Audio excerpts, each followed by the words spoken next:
Oh, green will look good on you. This piece is for me. What's the loofah? So friends, what did we wash with? This is really top notch. Tell me, what are the secrets? Ding ding. Travel on, go ahead. Hello, I'm Yevhen Sinelnikov, a professional traveler. In 10 years, I've traveled half the world and all of Ukraine. My friends often ask me how I never get bored. And the answer is that the most interesting thing about traveling is the people. They are always inventing and doing something new, or preserving traditions, or combining, changing, and adding things. In short, I'm hitting the road across Ukraine again, looking for cool small businesses. These are my new craft journeys.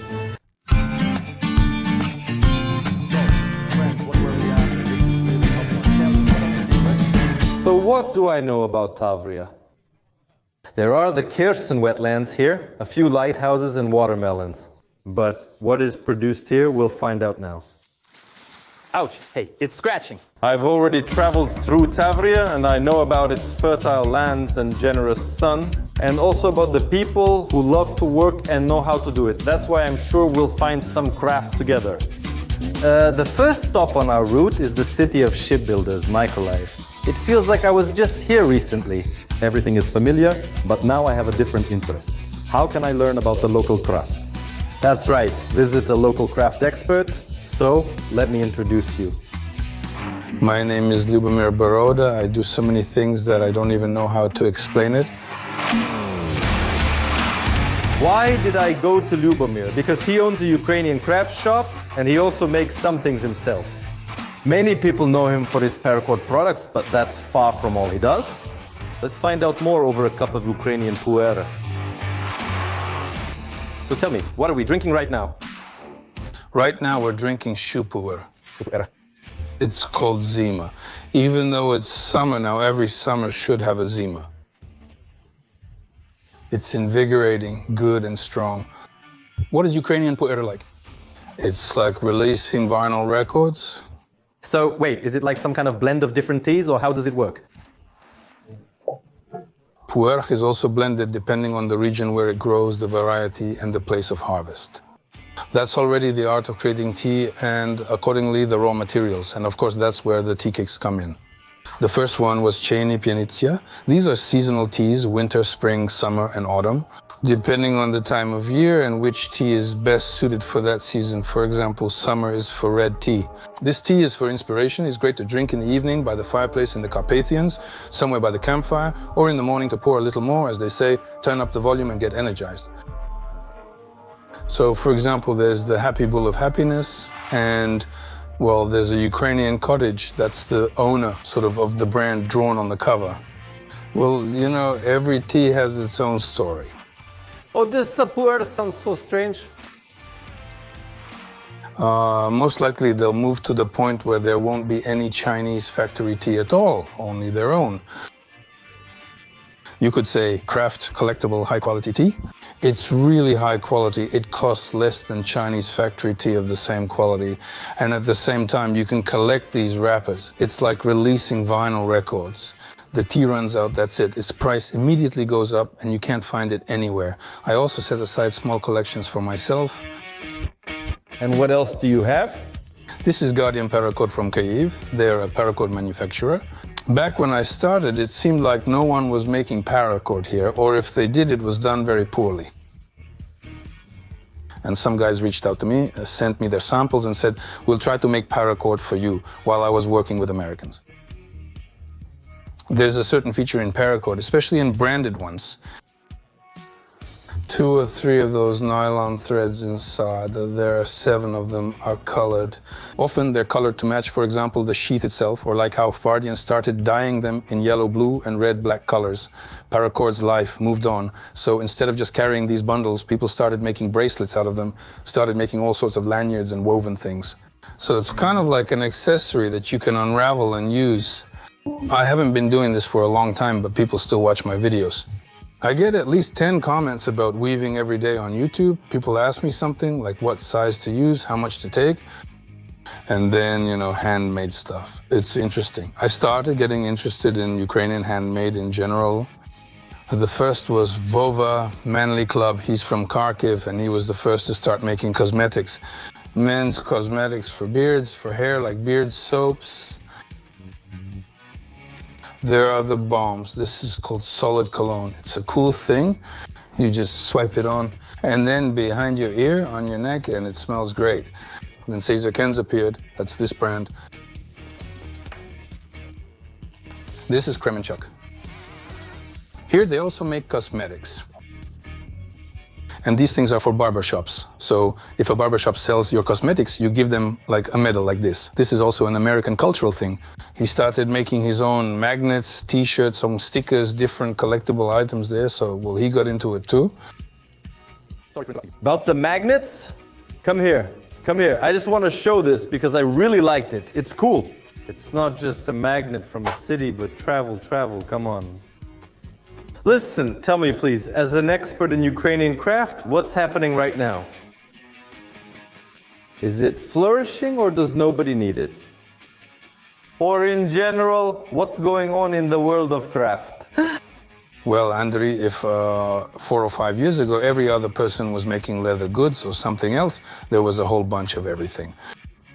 Now, it seems to me there's just been an evolution. Only the stronger ones who kept developing have stayed, and those who wanted to make a quick buck have faded away.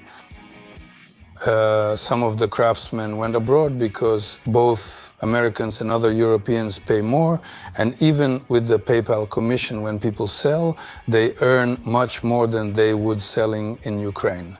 But for some reason, the Ukrainian mentality likes to count the cost price. And the European mentality values handmade work. I value it too, so I won't leave the store empty-handed. There are a lot of beautiful and useful things here. Is it okay? Does it fit? Lovely. Yes, that's mine. Cool. Can I pay by card? Yes. Karamnitsia is nice, of course, but I came here to learn about the city. And Lyubomyr agreed to give me a small craft tour. So, where are we heading?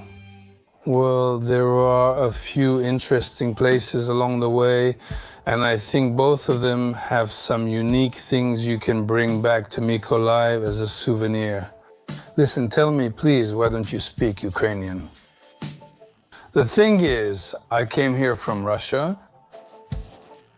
Are you Russian? Yes, really? Yes, at first I lived in the far north, in the Komi Republic. I grew up there, went to school there. My grandmother is from Komi. My wife is from Mykolaiv. We also met at the rehearsal. We played punk rock together. And when our child was born, I didn't really like how the political situation in the country was developing. So we decided that our daughter should live in Ukraine, be raised in Ukraine, and we came here. Listen, I'm speaking to you in Ukrainian. Is that okay? Do you understand this? Everything's great. I really want to talk. I read books in Ukrainian, I watch movies. I have a lot of friends who speak, but it's just that Mykolaiv is a city where it's very difficult. There's no language environment. Now a lot of people will watch us, and they're like that inside. Damn, it's like my hands don't grow from the right place either. But I can do something. Should I get into some kind of craft, try something new, try to become a craftsman? I think if you're passionate about it, and if it comes from the heart, you'll always find a client. If you put money first, nothing will work out. So you need to do what you love, and somehow the gods will help and the money will come. We're now approaching the place I was talking about. It's a coffee shop. If we talk about coffee in Mykolaiv, there are many coffee shops here, but the Grifel coffee shop calls itself the city's first coffee machine. Good evening. Maybe I should have some coffee. Two? Do you have it Mykolaiv style? And I want coffee. Say that this is how you should pour it. I mean, you need to weigh it, so it's exact.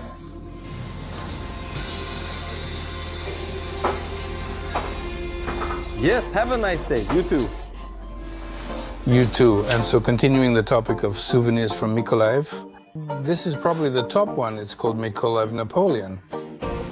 The owner of the place won the King of Desserts with the Napoleon recipe, and that's how he didn't just start a line, but released his own cake, Mykolaiv Napoleon. We made a cool wrapper. Now, they're already a chain throughout the city, and they're sold in all the big stores where there's a pastry section. So is this a city specialty? Yes, and they have their own recipes. They're very tasty, really good, and it's cool to give them as a gift.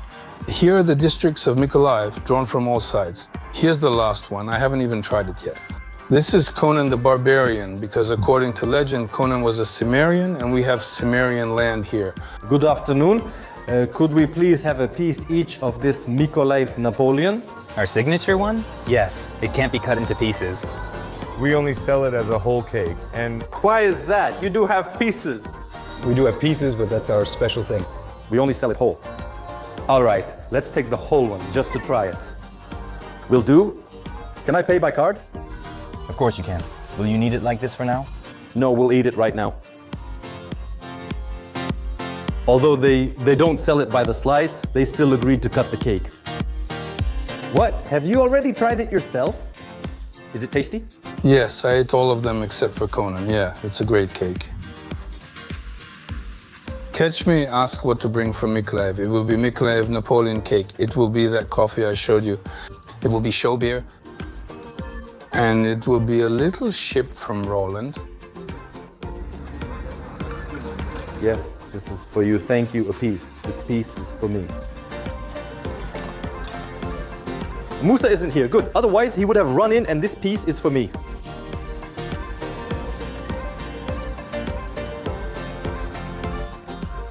So tender. And here comes Musa. He came. He's already watching. I hear Napoleon, but Is it tasty? I also have a little fork. Be sure to try it. It's like a regular Napoleon, but it's much more delicate. And these unusual layers are extraordinary for Napoleon. Mitro, that's it. Step out. Go, I'll treat you. It's delicious. It's really cool. Well, I've already tried the coffee and cake from Lyubomyr's list. Let's move on. Beer show. I'm Alexei. I brew craft beer. Right in the center of Mykolaiv, there's a vibrant place with the same name, Show. That's where I came to figure things out. What kind of beer is it, and what makes it craft? we brew our own beer here. Right now there are about 8 or 9 taps at the bar. This is our own production. The latest ones here are from friendly Ukrainian brewers. It's craft because we make all of this with our own hands. What's the main feature of your beer? What makes you different? There are a lot of countless beers that you just might not remember. Our beer is always recognizable. Some people say it's just the water profile. I think it's the soul of our team that we put into every beer. At first, my partner Dima and I just worked at the same place. I was the brewer and he was the manager of that place. We brewed regular beer for the chain. Then the craft revolution started to emerge in Ukraine, as everyone says, and we decided to give it a try. We took this beer to a festival. It was a craft festival in Lviv, craft beer and vinyl. We arrived there, nobody knew us, but we fit right in as if we belonged. And everyone welcomed us warmly, and that's how it all started. We realized there was some fun in this. At first it was just for fun for us. We brewed tasty beer that was interesting for us, and we saw that there was something interesting in it, that people were interested. And somehow we were festival brewers. And then over time we finally grew enough to open our own production. And in the future to open a bar, and now to create a chain of stores. Tell me, please, why is it, well, it's not a beer bar, there's no this... Well, craft beer is unusual beer after all. The idea was to move away from bars, you know, the usual beer bars, like those semi-basement places, leather couches, that kind of dim lighting. We wanted it to be more open because people who brew craft beer are very open-minded.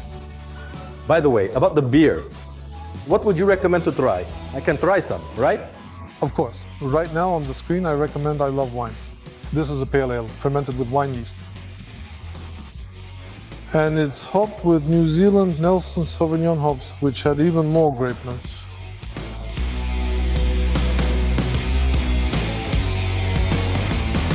thank you for the taste.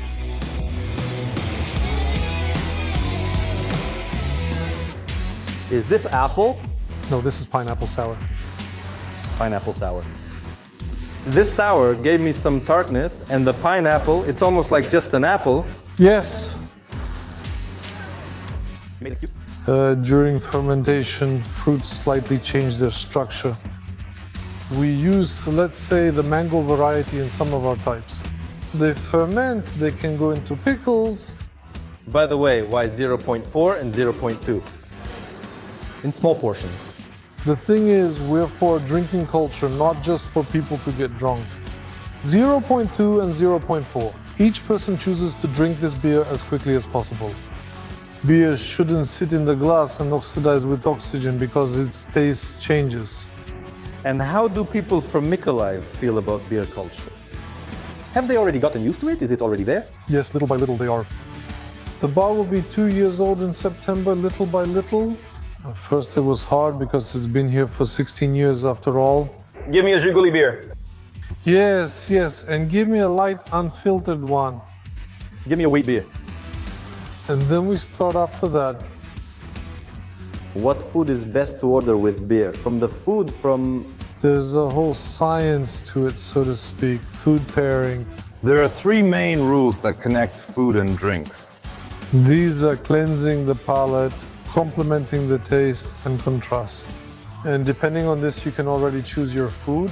So for this sour beer, seafood, white fish, white meat like chicken, and dessert would be a good match.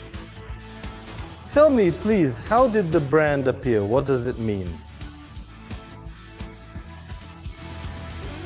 What? How? Why? My partner Dima came up with it. He had a fixed idea to somehow legalize this show because all Ukrainians say show. Well, yes. And at first there was the show bar Kotelny in Mykolaiv. And then we had show brewery. Now there's show brand. It's clothing that exists. Do you think our people have matured enough for craft for something unusual, not mass market? Good craft beer can be cheap because mostly all the ingredients used are imported. And here's the line. It's either cheap craft, which is just an imitation, or it's expensive craft, but unfortunately people aren't ready to buy it yet. Catch me and ask what to bring from Mykolaiv. It'll be a little ship from Roland. A little ship with the engraving Mykolaiv metal? Yes. Roland makes souvenirs like that. I want to say thank you. This is really awesome. And 2 questions for you, may I? How did you find it? How was this beauty born? I feel like there aren't enough art objects in the city. I think there are too few of them. Some modern, creative, and interesting ones, and I didn't have any ideas. Do you mean specifically in Mykolaiv or in Ukraine in general? In Mykolaiv. I don't travel much around the country. We made a model, and people order it. Well, that's really a very cool thing. The modern city logo. Yes, I know, we were at the presentation.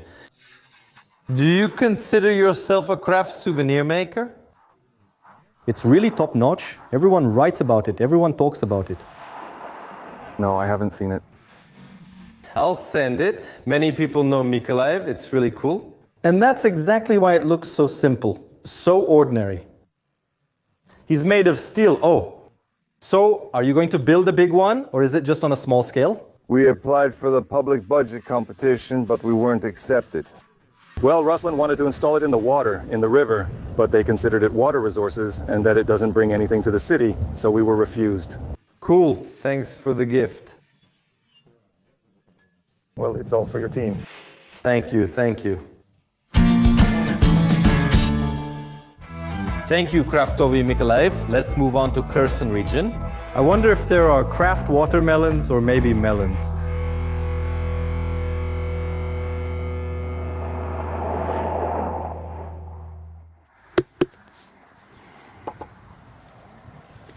Oh.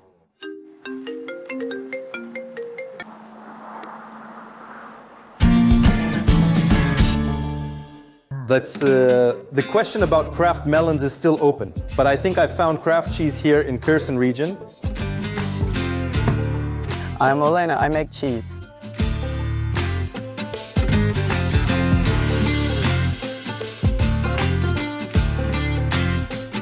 Good afternoon, welcome. How was your trip? Thank you. Everything's fine.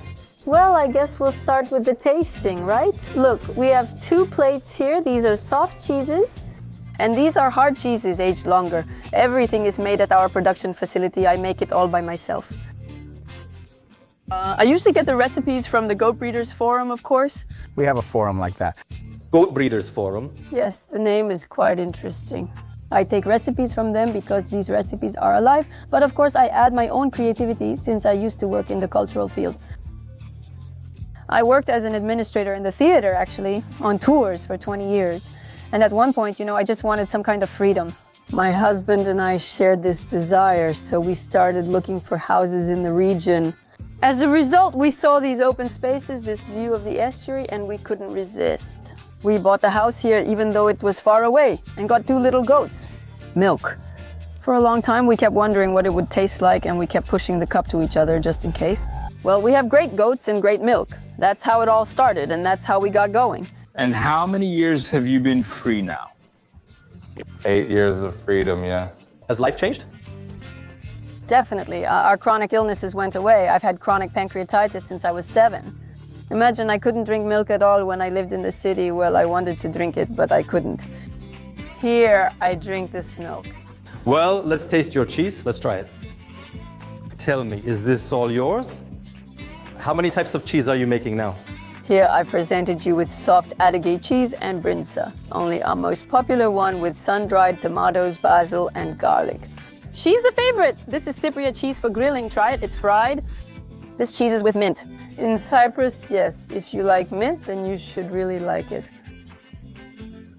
Cool, right? It's not very similar to cheese. At first, I don't understand what it is.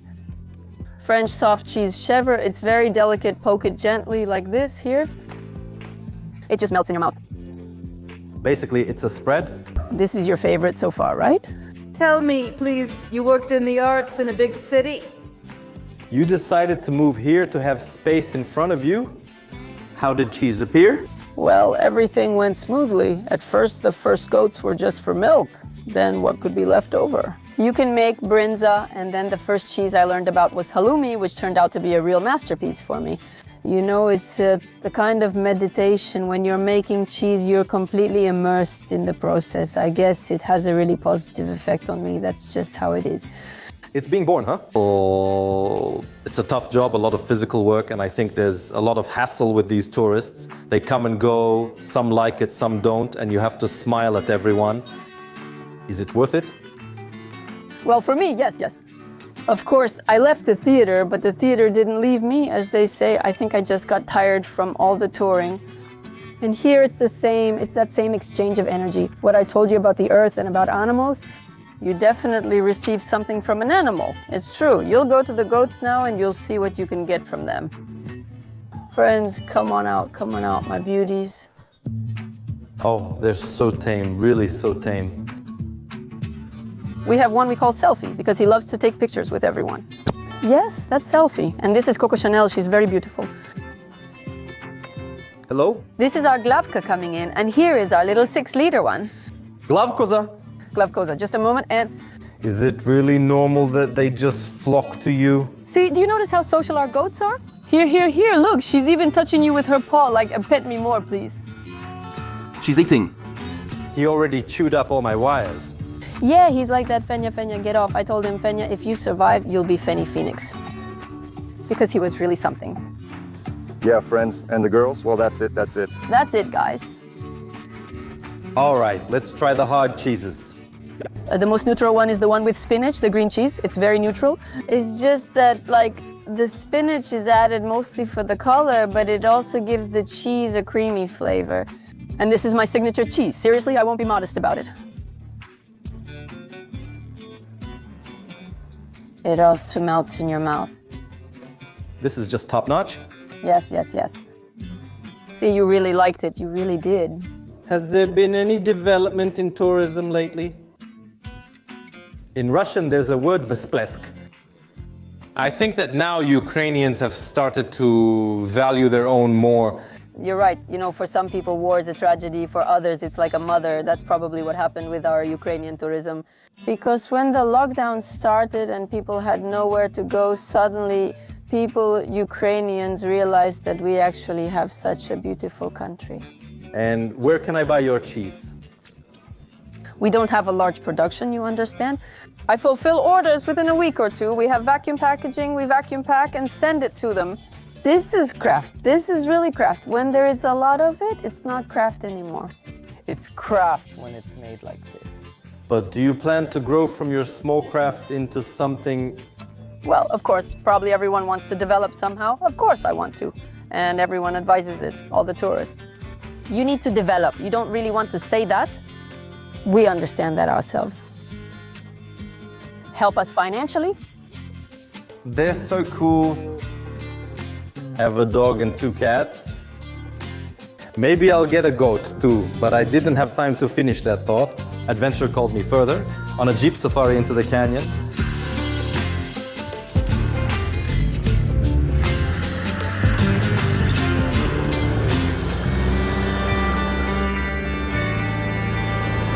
Fresh air!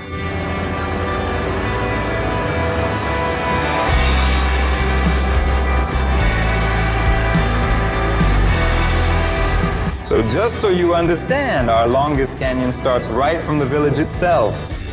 Right where people's gardens end, the canyon begins, and it goes all the way to the very estuary. Right now, we're entering from one side, going down, driving through the canyon, all the way to the water along the canyon. This canyon is huge, isn't it?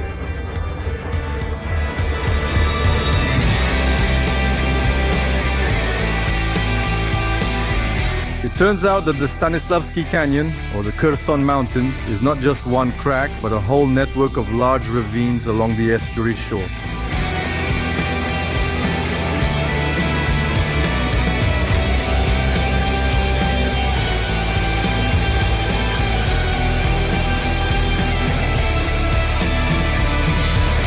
That time we were in the canyon, but we arrived late and only saw one spot, one canyon.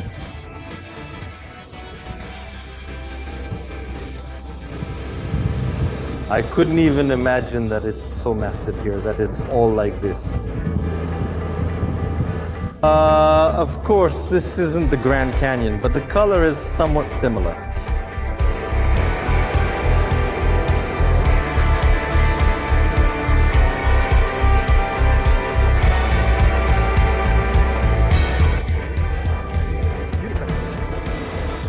You could say this is a place for happy people. Actually, tourists, those people who want to see these places, are very impressed that we can take them and show them things they wouldn't be able to reach by their own car or on foot. And now we're heading to a winemaker with 40 years of experience. Wow, that's some service. There's a village between 2 canyons. And Yura is taking me through it, not just for nothing, but stopping by the house of a winemaker, a cheesemaker, and a fisherman. And there's tasting everywhere. Now that's what I call real craft travels. Look at how they pour for tastings there at the wineries and how they pour for tastings here. It's really delicious. All right, let's keep going through the canyons.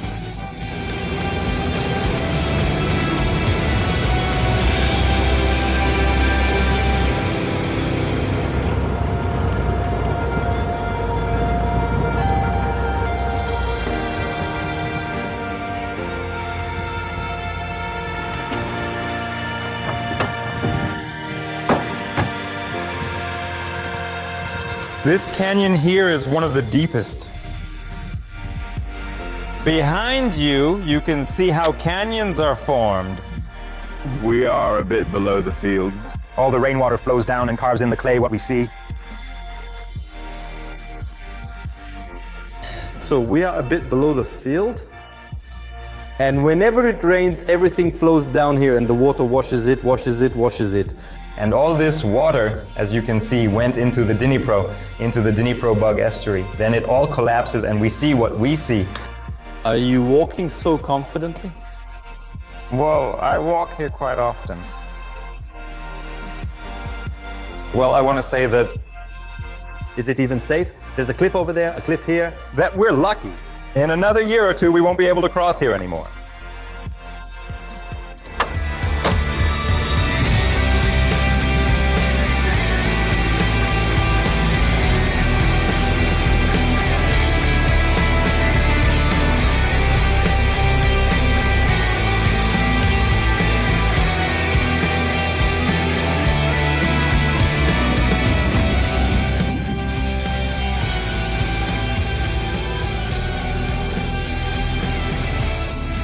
Doesn't talk. I want to tell you, this is a weekday, and on weekends, this place is packed with tourists. And for those who not only like to ride, but also want something more active, there are kayaks here.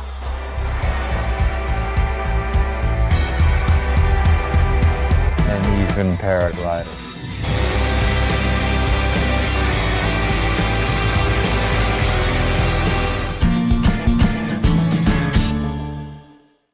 Khersonshchina is not only the land of watermelons, but also of tomatoes, and craft tomatoes are in good hands here. I'm Andriy. I make sun-dried tomatoes. Andriy's brand is called Ukrainian sun-dried tomatoes. Well, tell me, what do you have here? How is it made? How is it done? We buy tomatoes from farmers. From this, you'll get, well, a couple dozen, maybe 100 to 150 grams of dried tomatoes. So from this, you'll get 150 grams of tomatoes? Well, yes, about that much. You mean this? Well, basically, yes. For me, sun-dried tomatoes are associated with Italy.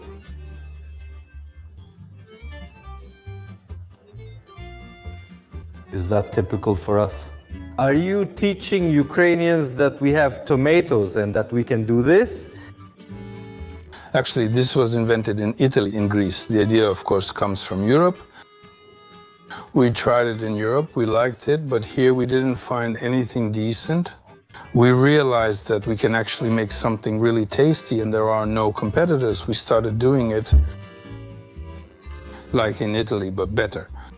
And we developed several flavors. Basically, if there were always just sun-dried tomatoes on the market, now we have, well, with all the different options, we have about 8 flavors.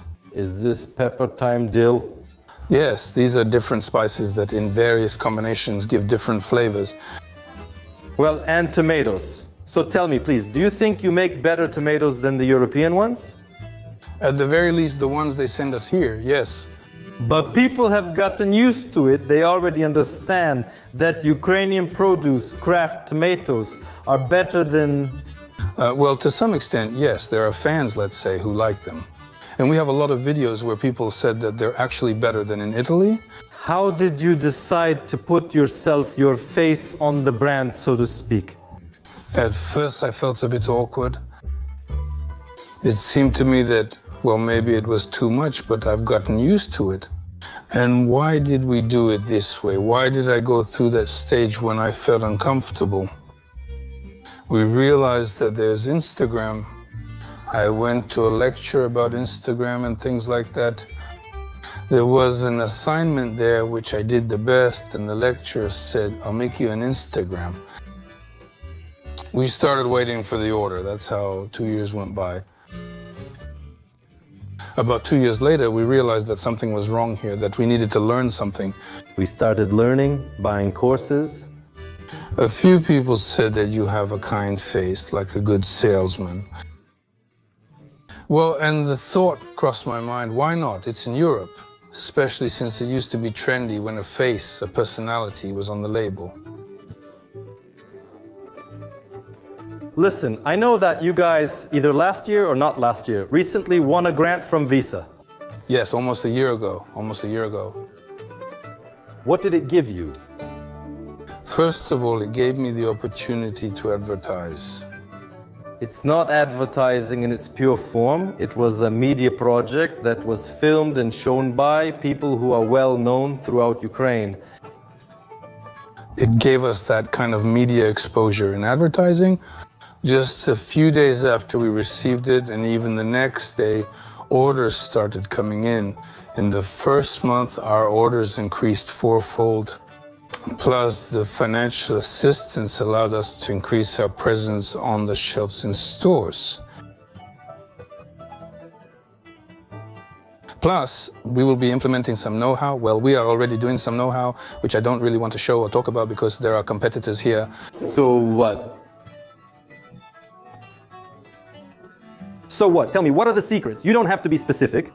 I won't tell you all the secrets, but I'll show you something, how it looks. Just a tomato, we cut it into 2 pieces, if it's very big, into 3 or 4. Next, even the quality is affected. This is already a secret I'm telling you, the skin. Many people don't take it into account, and there are a lot of such nuances that affect the final result, which you might not notice right away. Yes, we laid it out and then dried it. Back in the beginning, I once tried to do it the way they do in Italy in the sun. I dried 30 tons of tomatoes in the sun. And what happened? But sand and dust got in, and we had to wash those tomatoes. We washed them for many years. But it's better in the sun, right? No, it's not better. Because there's solar radiation there under which many useful substances are lost and destroyed. All right, it's dried. By the way, how long does it take to dry? 2 days, if it's at the right temperature, not like when you just throw it in the oven at 120 degrees.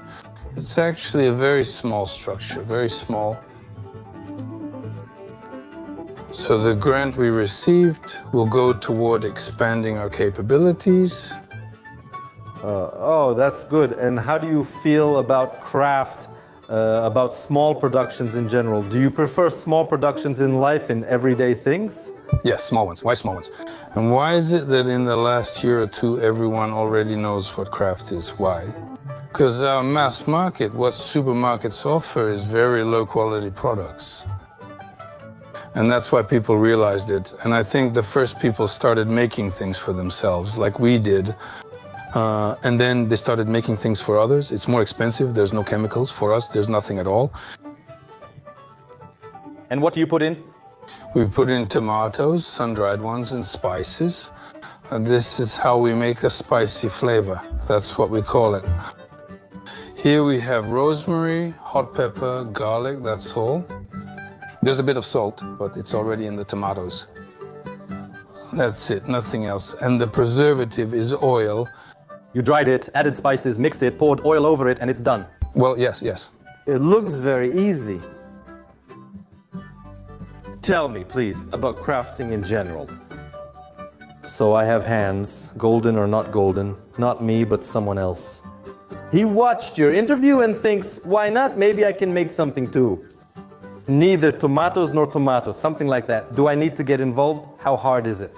Well, probably if I had known everything I would have to go through and do over these years at the beginning, I probably wouldn't have started. But when you start doing something, opportunities appear, some doors open that you never even thought about or imagined. And you just make a decision, a task comes up, and you start solving it. That's how it goes from one task to another. Does that make sense? So, do you regret starting your own business 6 years ago? Or is there something you shouldn't have done? I don't regret starting my own business because I've wanted to do it since I was a kid. That's what I really wanted. If you don't have that desire to run your own business or the need to have that kind of status, it's better to just get a job. Thank you. Can I work? I've been coming to Kherson for the 3rd year in a row. And I already have real friends here whom I meet every time. I'm one of the Biletsky brothers, Alexei, a Kherson craft expert. The guys have just moved to a new place where there's a lot of local craft. Isn't that Lyubomyr by any chance? No, it's neither by chance nor on purpose. It's not him, but he has something similar going on. No, it's a craftswoman from Kherson. She makes exactly these kinds of bracelets and weavings. And if I'm not mistaken, these cast things, all sorts of bronze and copper, she buys those somewhere else. So tell me, what do you have here? In general, back in the day when the earth was still flat and we were just starting out, that was 7 years ago, my brother, the team, and I decided that we shouldn't just do tours, but also make some small souvenirs, magnets. We started making these magnets, they're fluffy, and that's what we call them now, fluffies. See these things here? And then we started making these ones, watermelons, little anchors. At first, we wanted to move away from the image of watermelons because it always, not that it bothered us, but it kind of nudged us like, oh, come on, Kherson is not just about watermelons. Everyone who comes here, what do they know about Kherson? And they're beautiful girls, watermelons, tomatoes, that's basically it. And there's even a legend that here in Kherson, people pick wives by squeezing a girl's head. And if it crunches, well, that's nonsense. But honestly, those legends do exist. And about a year later, we realized that no, watermelons really are about us. You can just get rid of those little stereotypes and you can make anything out of a watermelon, ceramics, magnets, pillows. Moreover, you can use it as a travel pillow or you can use it as a headpiece. It'll look good on you with green. And then they started making this watermelon honey, or as they call it there, bekmes. We also have ceramics here.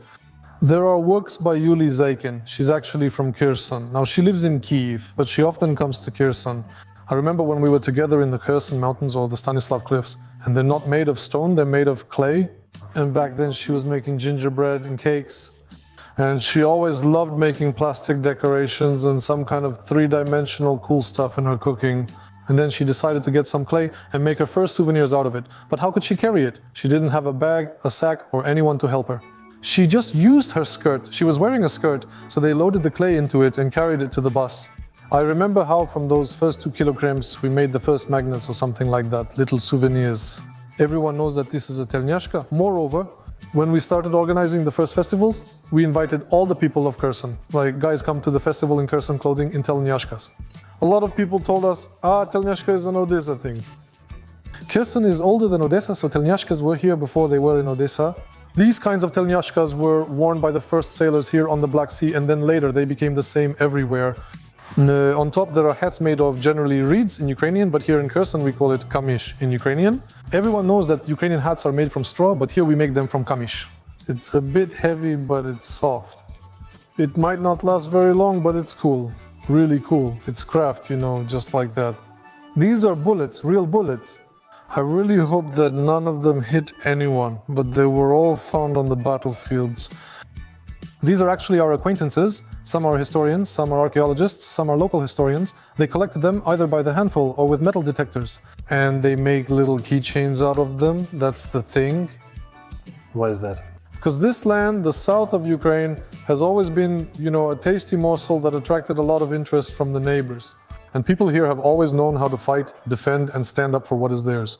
And we are located not only at the crossroads of trade routes, but also at the crossroads of those who desire this land. So, again, this is a small craft made by a local craftswoman. Once again, you can't go anywhere without watermelon. And it smells like watermelon. But there is also this kind of fish look. What do you think soap shaped like a fish smells like? Like fish. Yeah, imagine you're washing your face or hands and it smells like fish. Like beer. You can smell it, yes. And here on top, through the little hole, it smells a bit, right? It smells like beer.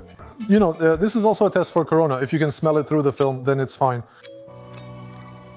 Craft soap with flavor, with scent, with the scent of beer. All of Ukraine already knows about kavun honey, as it's called, or watermelon jam.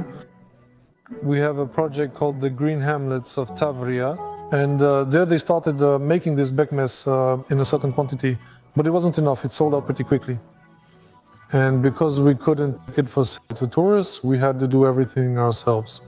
Here, 1 watermelon fits in a single jar. Everyone knows Kherson tomatoes. Not only on magnets where they are here, but also as treats. Moreover, we don't have it here, but they also make jam from tomatoes. Again, I'll introduce you later, they're becoming more and more popular. We tried it recently, it's very tasty. Listen, and also tell me, please, this is chocolate honey souffle. Is this honey with a chocolate flavor? No, there's real chocolate in it, plus they also have a lot with banana, with blackcurrant, with red currant. It doesn't spoil. Yes, I'll take it. You got pastila now. Pastila, yes. Again, it's a craftswoman from Kherson. I really like the brand itself. Well, it's really funny. Let me have a taste. Well, that's cool. I think I took that word from you. That's cool. Cool. Yeah, I'll definitely take that from you. I'll take that. Listen, you say there are more crafters now, but what about the quality? I've never come across a craft that's older than 3 years and was bad. It either survives and it's great, or it dies. More and more dairy and cheese farms are appearing. More and more wine and beer places are appearing. By the way, I have a really cool acquaintance, a friend, he's a winemaker himself, he's a certified wine specialist, and he makes it himself, experimenting with different types of wine and even cider. Buongiorno, how are you? How are things here? How's it going? What's happening in tourism? I don't know if quarantine helped us or got in the way, but it definitely had an impact. As for Kherson tourism, it's been developing for 7 years now. We've been observing this, maybe it was developing even before that. We're the ones doing this, that's how I would put it. Such a huge part of it is thanks to you and to all the people who are spreading the word. No, it's cool. There are things to see in the Kherson region. When we were filming Home is Better, yes, about Kherson, so many people from Kherson said that if it weren't for this show, we probably would have never seen this, or this. Hallelujah, seriously. Look, look, look. Here you go. Class, let's go for a walk. And we went for a walk to a restaurant where that same friend, the winemaker, was waiting for us. I have a really cool acquaintance, a friend, he's a winemaker himself, he's a certified wine specialist. Let's get acquainted, Yevhen. Mykolaiv, nice to meet you. Well, tell me about your craft wine and what's the deal with it? The thing is, I once heard a saying from some guys and friends that in Kherson region and in the south, you can make wine from any berry, even from grapes. Actually, winemaking is probably already in our blood because if you dig a little into history, we've known what wine is for more than 2,000 years, even 2,500. And living in such a perfect world, in such a perfect climate, well, it would be a sin not to know how to make wine. Listen, there are actually so many craft wineries and wine producers already. And wine tasting places. Is it really possible to do something new? Well, winemaking is creativity in any case. I can assure you 100% that two winemakers who take a vineyard, grapes from the same vineyard, they will make a different wine in any case. That is, it will be different from each other. Because even the recent retrograde Mercury, which just ended, also affects winemaking. Come on, is it really like that? Well, that's what we say, but thank you. This is yours, right? Yes, that's my wine. A very interesting variety. First of all, its name... I like the label. The label. The simpler it is, the better the wine. Guys, we still can't hear you, but you don't have a microphone. Be quiet. Wine made from the Johanniter grape variety. You can hardly find it anywhere in Ukraine, except here in Kherson region. Well, it's also grown in Mykolaiv on professional vineyards. Its historical homeland is Germany, that's where it originated.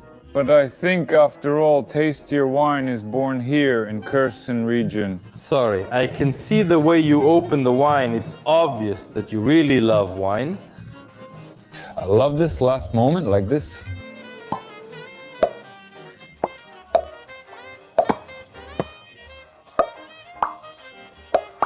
Oh, that's good. It was such a small bottle. I started studying to become a winemaker. Wait, you actually went to study to become a winemaker? I finally lost it, I think, yes. I need to have proof that I'm a winemaker. No, anyone can make it at home, but a year and a half in a master's program, that's not just sniffing around like Schultzy. I studied. And during my studies, well, I was also taking private courses at the same time. I visited vineyards and wineries, talked to people about how they make things, and studied at the same time. And I read about this thing in a book, a technology for pre-cooling. You could say it was a real know-how in the sense that I combined a barrel where it ferments, yes, a fermentation vessel, a thermos, and a refrigerator. A gentle straw color, and here we always check that there is no cloudiness. Listen, sometimes there's sediment. Sometimes there's sediment. You need to see what kind of sediment it is. If it's in the form of crystals, like whinstone, that's normal. And that means it's 100% natural wine with no additional processing. There are already clients, so we're on a yacht going back and forth, and people like it. So how do people perceive craft wine? Right now, it's very relevant, very popular.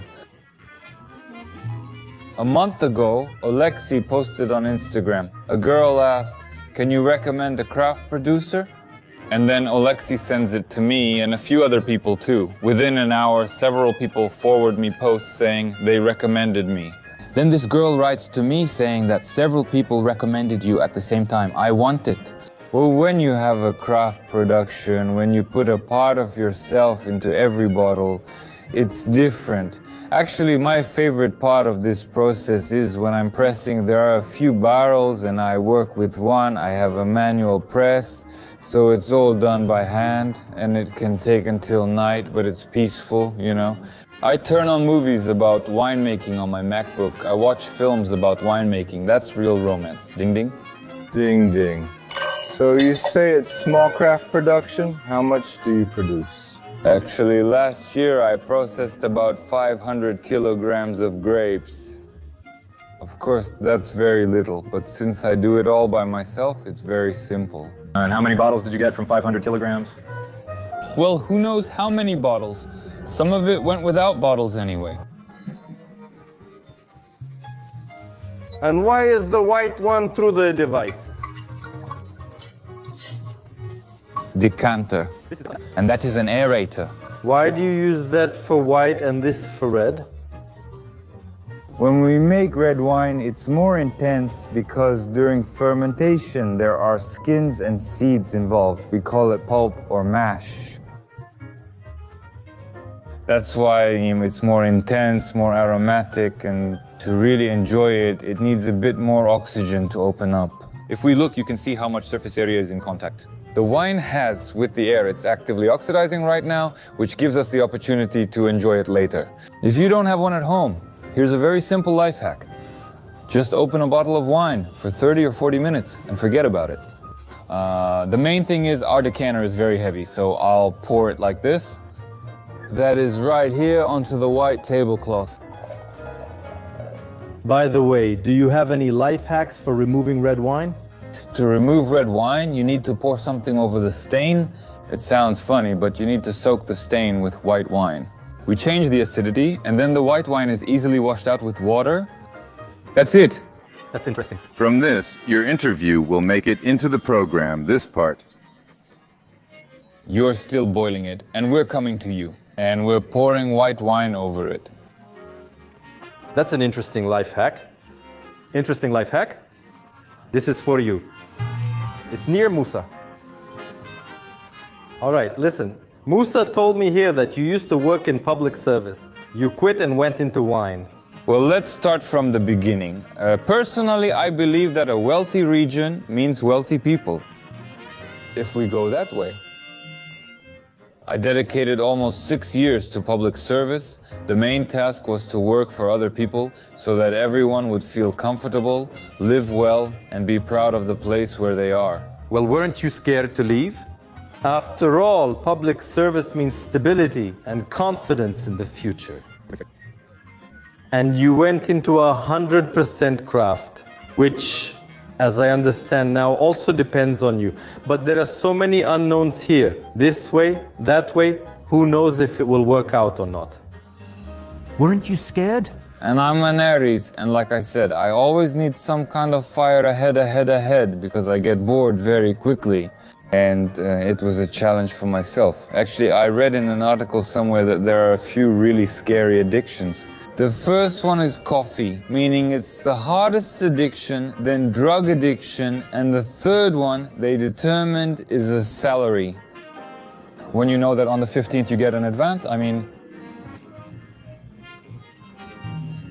you lose your motivation. You realize that everything is fine anyway. For me, I realized that this stage of my life was over. I needed to take responsibility for myself. What an interesting thought. Interesting thought. For improvisation? Cool sound. Kherson land is rich in wonders. And no matter how cool the Beletsky brothers are as craft experts, my friends and I still found a way to surprise them. My name is Volodymyr, and I grow lofa. A reasonable question. What is lofa? Lofa is a plant, first of all. If it's cultivated, then yes. We make these cool sponges with it, which in our understanding and our goal are meant to replace synthetic sponges that we use for bathing in the kitchen, for example, for washing dishes. So you grow sponges? Well, basically, yes. That's cool. So is it organic? 100%. To be honest, I have no idea. What is loofah? I've never even heard of it. What is it? Loofah is a vine when it ripens. We can use it in the kitchen as a sponge for washing dishes or in the bath when we scrub our skin. It's really cool when it gets steamed. Right now, it's tough. It's so hard, right? Yeah.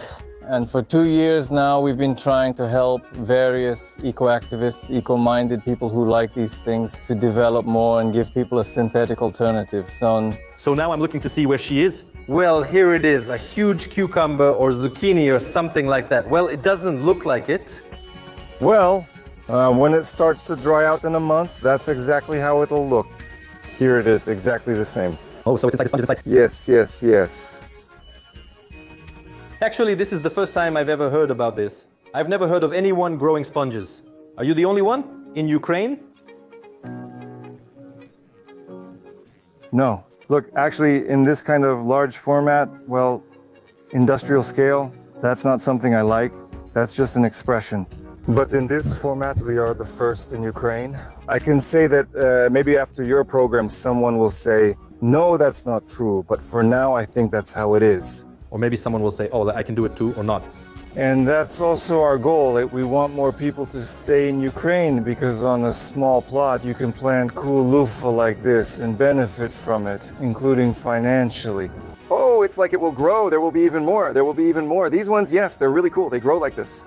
So, how did you come to this? How did you start? Well, no one does this there. A long time ago, they used to grow them. There are plastic, synthetic sponges. What's the question? How did you come to this? On our website, familyloofah.com, we told the story. It's called The Story of 50 Golden Seeds. We came to our friends, and on their arch, they had planted a small amount. What I'm talking about is that people grow loofah somewhere near a fence, near some kind of arch. I got interested in a really cool thing because I work on different projects, including environmental ones. And I saw this thing. People ask if it's a zucchini or not. What is it? They say it's a loofah. It's used as a sponge. If you plant it on hay, even with just a small plot of land, you can grow enough to have a little area for loofah, even a minimal one. And for this, you need some support so it can grow properly. So it won't grow if it's on the ground? If it grows straight without catching on to anything, it will be straight, beautiful, and it will be cool. Watering, just like with a cucumber or any other plant in the garden. In a month, it will turn brown. That means there will already be seeds inside. We hear it, which means it has ripened. We pick it, clean it, and bring it to the proper condition. And how long does this loofah last? A month and a half to 2 months, maybe. These 3 pieces will last, well, easily if you follow certain rules. Here's a question. Well, I just know that these synthetic sponges, they're basically a home for microbes. What about a loofah? Honestly, when you wash a plate, when you rinse it, all that dirt and grease gets washed away.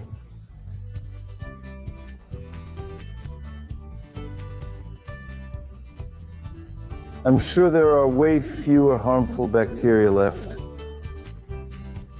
Yeah, okay. You know, you're actually doing something kind of strange. Is there any point to it? I mean, from a financial point of view? Look, it's worth it. I'll say right away that it's worth it. In this case, for us, the value is double because it's like our family business, right? We still sell loofah, we don't just give it away.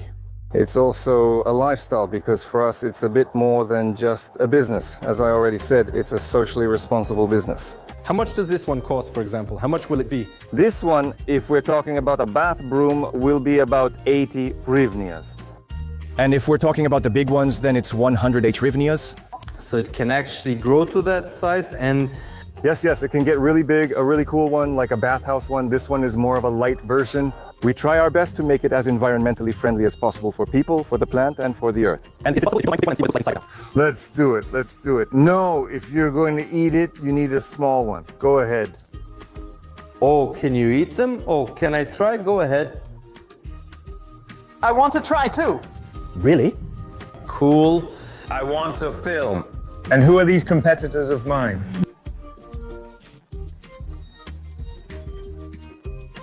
This is for home viewing, right, Danya?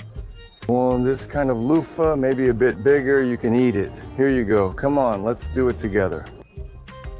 There's zucchini inside. It's actually not bad. You can't eat this one anymore. It's already soft. There's already something inside. That thing is already happening. The kid is telling the truth. Disgusting. So, should we take a look inside? So, should we take a look inside? Oh, if I may, yes. I want to see what they're like. Well, show me already. Any of them, any of them. There we go. That's it. So right now it's soft inside, and after that it will become fibrous, right? Yes, this is exactly the process when it's being created. By the way, do you sell the seeds yourself? Seeds, yes. Seeds, sorry. Seeds, yes, you can buy them and plant them. But we, want this year, if God willing, for people to be able to come to us, choose specifically and buy it already dried. We showed how to do it, for example, right here and now. And the person also got seeds and was able to use them at home. And I, for example, have a plot of land near my house. I want to buy it. Can I try? It doesn't seem that hard, actually. To be honest, it's a more heat-loving plant. The south is perfect for this. For example, people in Lviv also tried to grow it. Maybe it was because they didn't have the skills to grow it there, or maybe it was the weather conditions. So it's hard to say for sure, but the plant definitely loves moisture and warmth. I want to try it. I'll take it from you, I will. I'm really curious. That's what craft Tavria is like. See you. And finally, friends, I'm announcing the winner of the previous show's contest. The winner is Keramar. Keramar. Contact us on Instagram to receive your gift from VC Svoj. And that's it. That's really all. Goodbye.